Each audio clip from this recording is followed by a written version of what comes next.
Okay, अब यहाँ से आके हम इसमें इंस्टॉल कर लेते हैं वन बाय वन। सबसे पहले मैं यहाँ पे आ जाता हूँ न्यूगेट पैकेज मैनेजर, और मेरे पास माइक्रोसॉफ्ट की असेंबली वर्क नहीं कर रही, सो मैं इसे इंस्टॉल नहीं कर रहा। मैं इंस्टॉल कर रहा हूँ ASP.NET Core रिपोर्टिंग को, और यहाँ से आके मैं इसे सर्च कर लेता हूँ। ओके, इसे मैंने सिलेक्ट किया, और इसके बाद मुझे UI में इंस्टॉल करना है। ये हमारा लास्ट क्लास का प्रोजेक्ट है, प्रोडक्ट रिकॉल सिस्टम। अब इसी के अंदर मैं मैन्युफैक्चरर की लिस्ट को डाउनलोड करने का कोड लिखूंगा। यहाँ पे मैंने इंस्टॉल पे क्लिक किया, मेरे पास इसकी असेंबली इंस्टॉल हो जाएगी। इसके बाद नेक्स्ट स्टेप हमारा क्या होगा, हमने एक्सटेंशंस में जाना है और इसे इंस्टॉल कर लेना है। सो मैं इसे कॉपी कर लेता हूँ। ओके, इंस्टॉल हो गई। इसके बाद मैं आ जाता हूँ एक्सटेंशंस, मैनेज एक्सटेंशंस, और इसके बाद यहाँ पे मैं पेस्ट कर देता हूँ RDLC रिपोर्ट डिज़ाइनर। मेरे पास ऑलरेडी इंस्टॉल है। अगर आपके पास ऑलरेडी इंस्टॉल होगा तो यहाँ पे टिक बटन आ जाएगा। अगर नहीं इंस्टॉल तो आप इस पर क्लिक करके आपके पास यहाँ पे डाउनलोड का ऑप्शन आ जाएगा। डाउनलोड पे क्लिक करेंगे, जब ये डाउनलोड हो जाएगा तो नीचे आपके पास एक नोटिफिकेशन आ जाएगी कि आपने इसे बंद करके विजुअल स्टूडियो को क्लोज करके दोबारा से ओपन करना है। जब आप इसे क्लोज करेंगे तो ऑटोमेटिकली आपके सामने 1-2 मिनट के बाद एक विंडो डिस्प्ले हो जाएगी, और वहां से आप कंटिन्यू करके इसे इंस्टॉल कर लेंगे। अदरवाइज जब इसे डाउनलोड करेंगे तो एज इट इज़ आपके पास डाउनलोड हो जाएगा। डाउनलोड हो गया, मैं यहाँ से अपने सोल्यूशन को रीबिल्ड कर लेता हूँ। ओके, मेरे पास सोल्यूशन रीबिल्ड हो गया, मेरे पास कोई भी एरर नहीं आया। इसके बाद नेक्स्ट स्टेप हमारा क्या है, हमने डाटा सेट का फोल्डर क्रिएट करना है और उसमें एक डाटा सेट ऐड करना है। अब अगर किसी को डाटा सेट का नहीं आइडिया तो हम डाटा सेट को थोड़ा सा एक्सप्लोर कर लेते हैं कि डाटा सेट्स बेसिकली क्या होते हैं। हमारे पास डेटाबेस में टेबल्स होते हैं, मल्टीपल टेबल्स। हर एक टेबल हमारा एक ऑब्जेक्ट कहलाता है। मैं यहाँ से आके फॉर एग्जांपल इसे एक कैटेगरी का टेबल नाम दे देता हूँ। ये मेरे पास प्रोडक्ट का टेबल। अगर मैं ग्रोसरी ऐप पे वर्किंग कर रहा हूँ, प्रोडक्ट का टेबल। देन मेरे पास एक ऑर्डर बिल का टेबल होगा। देन मेरे पास एक टेबल होगा ऑर्डर डिटेल का, जिसके अंदर हर एक ऑर्डर की डिटेल सेव होगी। इसके बाद मेरे पास एक टेबल होगा पेमेंट्स के लिए, राइट। ये ऑलमोस्ट कॉमन टेबल्स हम प्रीवियस काफ़ी क्लासेस से डिस्कस करते आ रहे हैं। मेरा नहीं ख्याल कि किसी को भी इसमें कन्फ्यूजन होगी। अब हर एक टेबल अगर मैंने डेटाबेस में से गेट करके अपने पास किसी भी रिपोर्ट को असाइन करवाना है तो मैं उसके अकॉर्डिंग एक चाहे लिस्ट क्रिएट कर लूँ या डाटा टेबल क्रिएट कर लूँ। लिस्ट और डाटा टेबल दोनों कलेक्शंस हैं, दोनों में कोई डिफरेंस नहीं है, लेकिन बहुत सारे पॉइंट्स में डिफरेंस होता है। इनमें हम देख लेंगे कि इनमें क्या डिफरेंस है, क्या रिक्वायरमेंट है। रिपोर्ट में डाटा सेट में हम हमेशा डाटा टेबल पास करते हैं, क्योंकि डाटा सेट डाटा टेबल्स को एक्सेप्ट करता है, लिस्ट को एक्सेप्ट नहीं करता। यहाँ से ये सभी मेरे डाटा टेबल्स हैं, राइट। अब फॉर एग्जांपल अगर मैं एक इनवाइस की रिपोर्ट क्रिएट कर रहा हूँ, इनवाइस, अब इस इनवाइस के अंदर जब मेरी इनवाइस प्रिंट होगी तो मेरे किस किस टेबल से रिकॉर्ड गेट होके आएगा। मेरी इनवाइस में ऑर्डर बिल का रिकॉर्ड भी होगा। हर एक बिल के अकॉर्डिंग मुझे डिटेल्स भी चाहिए। फिर उस बिल में कोई ना कोई पेमेंट्स भी होंगी, कैश है, क्रेडिट कार्ड है, डेबिट कार्ड है। इसके साथ कस्टमर की डिटेल्स भी होगी। मीन्स एक रिपोर्ट के लिए मुझे कितने सारे डाटा टेबल्स या टेबल्स की रिक्वायरमेंट है। तो मैं इन सब को अलग अलग से गेट करने की बजाय इन सब का एक सेट क्रिएट कर लूं और इस पूरे के पूरे सेट को अपनी रिपोर्ट को असाइन करवा दूं। तो ये आसान सा कॉन्सेप्ट है डाटा सेट को समझने के लिए। डाटा सेट क्या है? Set of data tables. एक डाटा सेट में मल्टीपल डाटा टेबल्स हो सकते हैं। अब इस रिपोर्ट में जितने भी टेबल्स ऐड होंगे हम डेटाबेस में से पूरे का पूरा एक डाटा सेट ले आएंगे, मीन्स मल्टीपल टेबल्स ले आएंगे और वो सभी टेबल्स किस में ऐड कर देंगे? एक डाटा सेट में। और वो डाटा सेट असाइन करवा देंगे किसे? अपनी इनवाइस रिपोर्ट को, राइट। अब इसकी इंप्लीमेंट करना, अगर आपको ये कॉन्सेप्ट समझ आ जाता है तो इम्प्लीमेंट करना बहुत आसान है। जिस तरह लिस्ट क्रिएट करते हैं उसी तरह डाटा टेबल क्रिएट करते हैं। मीन्स अगर मैंने इस रिपोर्ट को डाटा सेट असाइन करना है तो मुझे इस डाटा सेट के अंदर कौन कौन से टेबल्स होंगे वो सभी टेबल्स ऐड करने पड़ेंगे। फिर इन सभी टेबल्स को मैं इस डाटा सेट में ऐड कर दूंगा और फिर इस डाटा सेट को किसे असाइन करवा दूंगा, इस इनवॉइस को। आसान सा कॉन्सेप्ट है। अब यहां पे भी हम डाटा सेट ऐड करते हैं। डाटा सेट ऐड करते हैं। इस डाटा सेट के अंदर जोन सा भी टेबल मैं डिस्प्ले करवाना चाहता हूं मैं उस टेबल को ऐड कर लूंगा। अब डाटा सेट कैसे ऐड कर सकते हैं, मैं यहां से जाके इसमें एक फोल्डर ऐड कर लेता हूं, डाटा सेट, डाटा सेट्स। अब इस पर राइट क्लिक किया, ऐड न्यू आइटम, यहां से आगे मैं सर्च कर लेता हूं डाटा सेट। अगर तो मेरे पास डाटा सेट का ऑप्शन आ रहा है मैं डायरेक्ट यहां से सिलेक्ट कर लूंगा, लेकिन .NET कोर में हमारे पास ऑप्शन नहीं आ रहा होता। हो सकता है ये मेरे सिस्टम की प्रॉब्लम हो, सिर्फ मेरी प्रॉब्लम हो, आपके पास ये प्रॉब्लम ना आ रही हो। लेकिन अगर आपके पास ये प्रॉब्लम आ रही है तो हम इसका सोल्यूशन देख लें। क्या सोल्यूशन है, हम इसके लिए एक डमी प्रोजेक्ट क्रिएट कर लेते हैं विंडोज का, क्योंकि डाटा सेट के लिए भी हमें ये प्रॉब्लम फेस होगी। और अगर मैं रिपोर्ट ऐड करता हूं तो रिपोर्ट के लिए भी मुझे ये प्रॉब्लम फेस होगी। यहाँ से रिपोर्ट, मेरे पास रिपोर्ट नहीं आ रही। सो हम इसका बेटर वे क्या है कि हम एक डमी प्रोजेक्ट क्रिएट कर लेते हैं विंडोज़ का और उसमें जाकर डाटा सेट भी ऐड कर लें, रिपोर्ट भी ऐड कर लें और बाद में उसे अपनी प्रोजेक्ट में ऐड कर लें। मैं यहाँ से डेस्कटॉप प्लेटफॉर्म को सिलेक्ट कर लूँगा और यहाँ से विंडोज़ फॉर्म .NET फ्रेमवर्क, और इसके बाद मैं नीचे सर्च कर लूँगा मेरे पास कौन कौन से फ्रेमवर्क्स हैं। मुझे .NET फ्रेमवर्क, WinForm, मैंने .NET कोर फ्रेमवर्क सेलेक्ट करना है। ये मेरे पास .NET लेटेस्ट .NET कोर के जितने भी फ्रेमवर्क्स हैं वो सब सिंपल .NET के नाम से अब रिकॉग्नाइज हो रहे हैं। तो आपने इनमें डिफरेंस देख लेना है। या आपके पास किसी जगह पे .NET कोर का ऑप्शन आ रहा होगा या सिंपल .NET लिखा आ रहा होगा। ओल्ड वर्जन .NET फ्रेमवर्क और लेटेस्ट .NET कोर के सिंपल .NET। मैंने विंडोज़ को सिलेक्ट किया, नेक्स्ट। इसका नेम मैं लेट से यही रहने देता हूँ, विंडो फॉर्म, और क्रिएट कर दिया। अब ये प्रोजेक्ट हम क्यों ऐड कर रहे हैं, ताकि हम डाटा सेट और रिपोर्ट को ऐड कर सकें। किस तरह से अभी हम इसमें देख लेते हैं हमारे पास ऑप्शन आता है कि नहीं। ओके, मैं इसे क्लोज कर देता हूं। ये मेरे पास WinForm का प्रोजेक्ट है। मैं इसमें फोल्डर ऐड कर लेता हूं। सॉरी, ये मेरे पास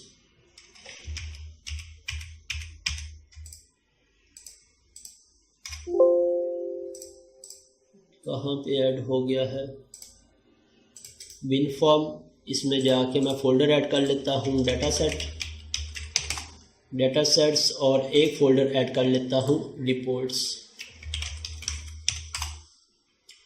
ओके, अब पहले हम आ जाते हैं डाटा सेट पर, राइट क्लिक किया, ऐड न्यू आइटम, और यहाँ से मैं सर्च कर लूँगा डाटा सेट। मेरे पास डाटा सेट का ऑप्शन आ गया। इट मीन्स वेब फॉर्म में हमारे पास ऑप्शन नहीं आ रहा, विंडोज़ फॉर्म में आ रहा है। तो हम विंडोज़ फॉर्म में ऐड करके इसको वेब फॉर्म में ऐड ड्रैग एंड ड्रॉप करवा लेंगे। अब नीचे डाटा सेट की एक्सटेंशन क्या होगी हमारे पास, XSD। और डाटा सेट का नेम हम क्या रखें, हम इस वक्त किसके लिए डाटा सेट क्रिएट करने जा रहे हैं, हम क्रिएट कर रहे हैं मैन्युफैक्चरर्स के लिए।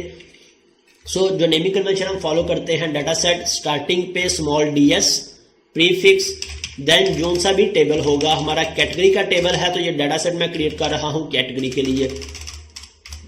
अगर मैं इनवाइस के लिए क्रिएट कर रहा हूँ, मीन्स इनवाइस रिपोर्ट के लिए, तो DS इनवाइस। अगर मैं डिपार्टमेंट के लिए यूज कर रहा हूं देन DS डिपार्टमेंट। मैन्युफैक्चरर्स की और किसी को ऐड तो नहीं करना यहां से। ओके, DS मैन्युफैक्चरर, और मैंने ऐड पे क्लिक कर दिया, मेरे पास डाटा सेट ऐड हो गया।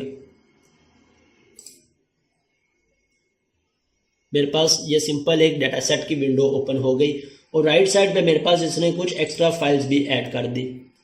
अब इस डाटा सेट को मैं वेब प्रोजेक्ट में लेके जाना चाहूँ तो हम सिंपल यहाँ से इसे जिस भी फोल्डर में लेके जाना चाहते हो हम सिंपल ड्रैग एंड ड्रॉप कर देंगे तो मेरा डाटा सेट मेरी वेब एप्लीकेशन में ऐड हो जाएगा। लेकिन अगर मैं यहाँ से राइट क्लिक करके ऐड करने की कोशिश करूँ तो मेरे पास ऑप्शन नहीं आएंगे। ओके, हम पहले यहाँ पे देख लेते हैं कि हमने अब इस डाटा सेट में ये एक डाटा सेट क्रिएट कर लिया। हमने इसमें क्या ऐड करने हैं, टेबल्स। अब टेबल्स कैसे ऐड कर सकते हैं, हमारे पास इसके कौन कौन से वेज हैं। सिंपल मैं इस पर राइट क्लिक करूंगा, ऐड, और मेरे पास 3 ऑप्शंस आ गए टेबल्स ऐड करने के। हम इन तीनों ऑप्शंस को वन बाय वन देख लेते हैं। फर्स्ट पे डाटा टेबल, फर्स्ट पे टेबल अडॉप्टर, डाटा टेबल और क्यूरी। क्यूरी हमें पता है, डायरेक्ट हम यहाँ पे क्यूरी पेस्ट करेंगे। जिन भी कॉलम्स को, जिस भी टेबल से कॉलम्स हम गेट करना चाहते हो, हम उस क्यूरी को पेस्ट कर देंगे, उसके अकॉर्डिंग हमारा टेबल ऐड हो जाएगा। अगर हम डाटा टेबल अडॉप्टर को मैं सिलेक्ट करता हूं तो टेबल अडॉप्टर में कैसे मैं रिकॉर्ड्स पास करवा सकता हूं। मेरे पास ये विंडो ओपन हो गई। यहां से न्यू कनेक्शन, मैं सबसे पहले अपने सीक्वल का कनेक्शन कॉपी कर लूं। मेरे पास कहां पे सीक्वल का कनेक्शन आ रहा है, स्टार्टअप, सॉरी, मेरे पास इसका कनेक्शन होगा डाटा में, डाटा, और इसका कनेक्शन हमने कहां पे डिफाइन किया है, ऑन कॉन्फ़िगर, स्टार्टअप में इसका होगा कनेक्शन स्ट्रिंग।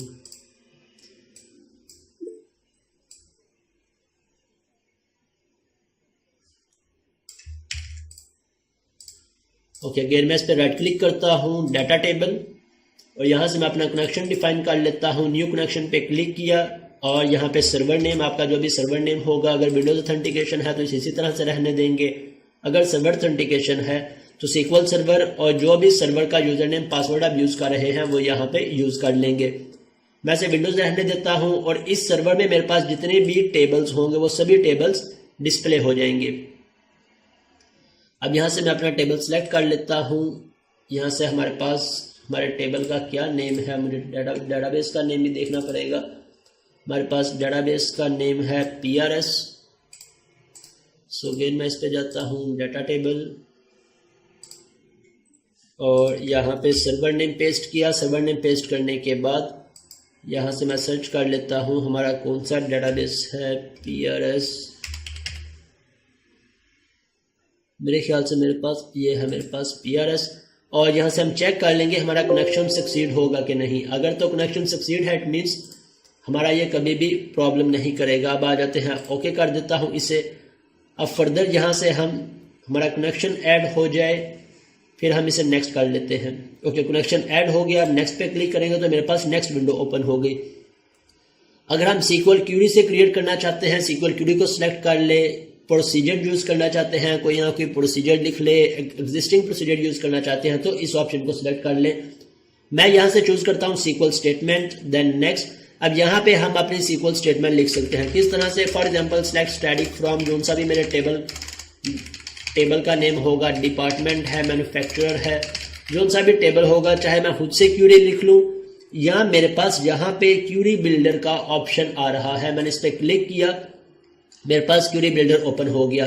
अब इस डेटाबेस में मेरे पास जितने भी टेबल्स हैं सभी टेबल्स ओपन हो गए। मैं किस पे क्यूरी अप्लाई करना चाहता हूँ, मैन्युफैक्चरर्स पे, मैन्युफैक्चरर्स ऐड, और इस विंडो को मैं क्लोज कर देता हूँ। अब यहाँ पे मेरे पास मेरा टेबल आ गया, नीचे कॉलम्स आ गए और नीचे क्यूरी ऑटोमेटिक जनरेट होती जाएगी।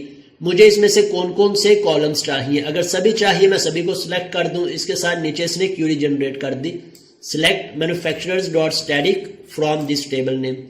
अगर मुझे कोई पर्टिकुलर कॉलम चाहिए, मैं पर्टिकुलर को सिलेक्ट करता जाऊंगा तो वो कॉलम्स इस क्यूरी में ऐड होते जाएंगे। मैं यहाँ से सभी को सिलेक्ट कर लेता हूँ और यहाँ से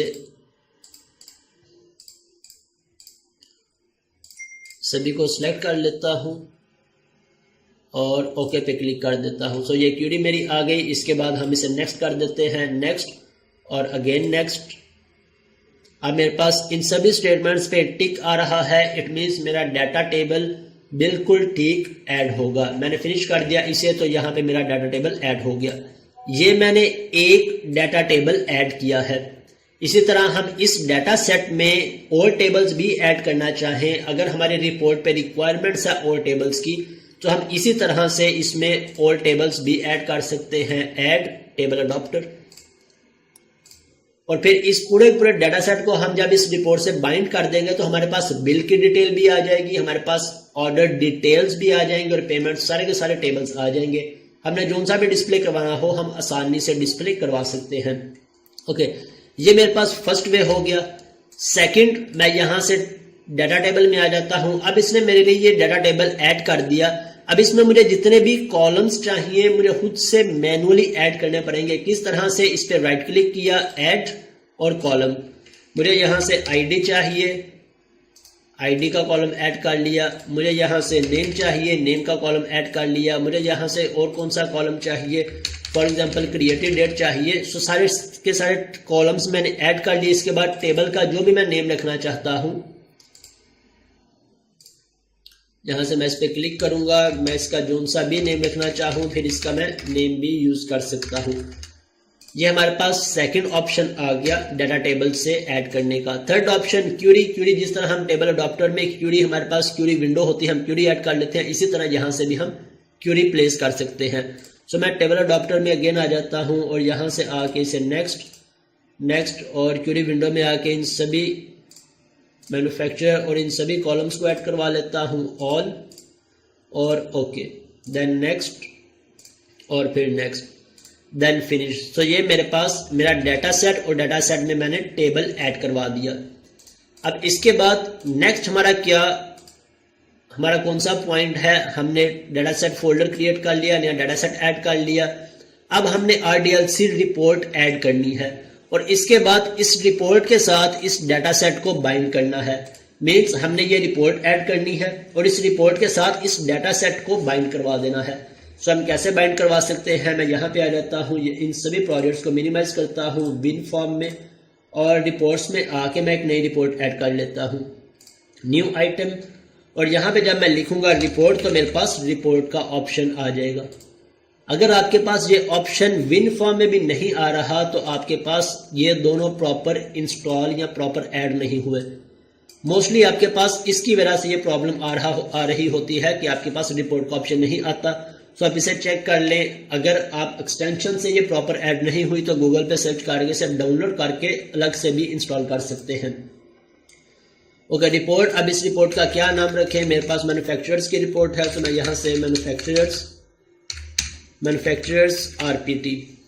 आरपीटी पोस्टफिक्स हम यूज करते हैं रिपोर्ट्स के लिए और डाटा सेट्स के लिए DS प्रीफिक्स को यूज करते हैं। और डाटा पे क्लिक किया, मेरे पास रिपोर्ट ऐड हो जाएगी। ये मेरे पास रिपोर्ट आ गई। अब इस रिपोर्ट में हमारे समझने वाले काफी सारे पॉइंट्स हैं। हम एक दफा इस पे अच्छे से टाइम स्पेंड कर लें, हर तरह से इस रिपोर्ट के कॉन्सेप्ट्स को क्लियर कर लें ताकि हमारी पूरी एप्लीकेशन में जिस भी पेज पे रिपोर्ट इंप्लीमेंट करनी है हमारे लिए इंप्लीमेंट करना बहुत आसान हो। हम कैसे इंप्लीमेंट कर सकते हैं? सबसे पहले ये एक रिपोर्ट का इंटरफेस है।